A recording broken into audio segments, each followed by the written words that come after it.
بسم اللہ الرحمن الرحیم نحمدہ ونصلی علی رسولہ الکریم۔ ایک مسئلے کی وضاحت کرنا مقصود ہے۔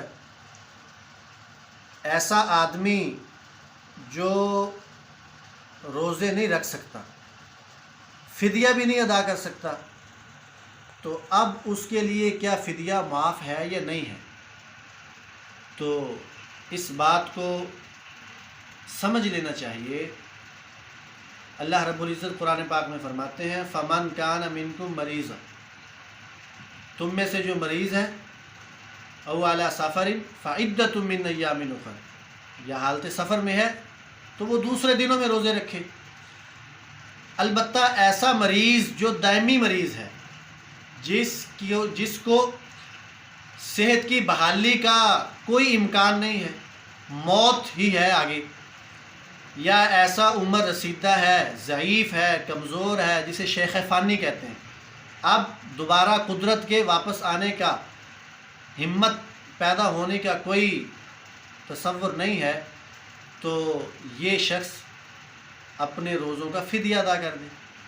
2.25 کلو گندم فی روزے کا، احتیاطاً 2 کلو گندم، یا 3.5 کلو جو، یا 3.5 کلو کھجور، یا 3.5 کلو کشمش، یا ان کی قیمت ادا کر سکتا ہے کسی بھی غریب کو، مستحق کو۔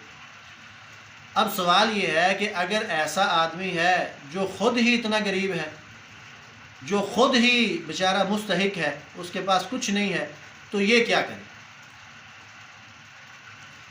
اب اگر اس کے صحت مند ہونے کا کوئی امکان نہیں تو یہ فدیہ اس کے ذمہ ضروری ہے۔ جو بھی اس کے پاس کوئی تعاون کرے اس کے ساتھ، آخر اگر یہ اتنا غریب ہے، اتنا مستحق ہے، تو اس کے ساتھ بھی تو لوگ تعاون کریں گے۔ تو 2 کلو گندم کی قیمت 100 روپے بنتی ہے، تو اس لیے یہ جب بھی صاحب استطاعت ہو، جب بھی اس کے پاس اتنی رقم آئے، تو یہ فدیے کی نیت کر کے 50 کر کے، 100 کر کے، تھوڑے تھوڑے کر کے نیت کر کے دیتا رہے گا، تو اس کا فدیہ ادا ہو جائے گا۔ اگر بالفرض یہ موت تک اپنا فدیہ نہیں ادا کر سکا، تو پھر اس کو حکم یہ ہوگا اس کے لیے کہ یہ وصیت کر جائے اپنے ورثہ کو کہ بھئی میرے مال میں سے میرے اتنے روزوں کا فدیہ ادا کر دیا جائے۔ اب جو اس کی وراثت ہوگی، کوئی مکان ہے، کوئی رہائش ہے، یا دیگر کوئی چیزیں اس نے جو چھوڑی، اس کے 1/3 ثلث میں اس کے ورثہ جو ہیں وہ اس کے روزوں کا فدیہ ادا کر دیں گے، اور یہ اپنی زندگی میں اس پر خوب استغفار کرتا رہے، انشاءاللہ اللہ تعالیٰ اس کے عذر کو قبول فرمائیں گے۔